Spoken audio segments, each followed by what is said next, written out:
We're the good guys. We go after bad guys. That's just what we're going to do. Doesn't matter.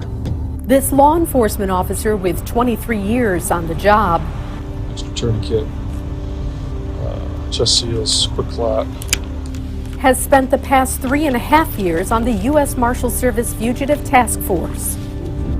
The Fugitive Task Force is tasked with apprehending wanted individuals that have usually wanted packages or warrants. Comprised of U.S. Marshals, New York State Police, Monroe County Sheriff's deputies, and Rochester police officers, the task force has one clear mission. So every day we're out there with a good-sized team just looking for these guys. And these guys are the worst of the worst. Violent individuals are usually wanted for shootings or homicides. And that's majority of the guys that we're going after. On December 11th, 2020, Krishan Yumas was murdered on Clinton and Clifford Avenues in Rochester, allegedly at the hands of Tywayne Ivory. 8 days later, Ivory was arrested, charged with second-degree murder, and remanded to the Monroe County Jail. On January 15th, Ivory posted bond and was released.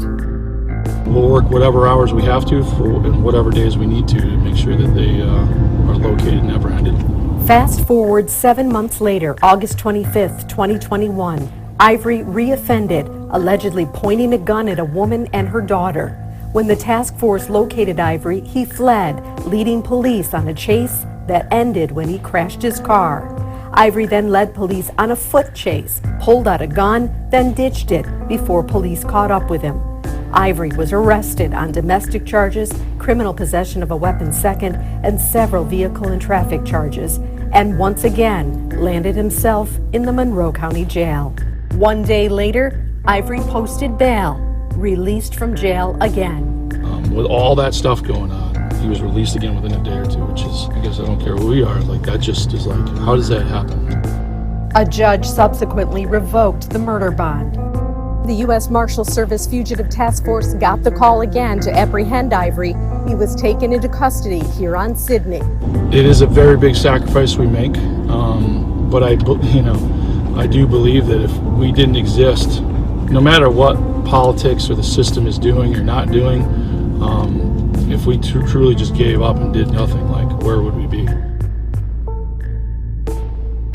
On September 21st, 2022, a jury convicted Tywayne Ivory of murder in the second degree and 3 counts of criminal possession of a weapon second. Ivory will be sentenced November 3rd. Thank you to the U.S. Marshal Service Fugitive Task Force members for stepping up each time to do their duty and keeping the worst offenders off our streets.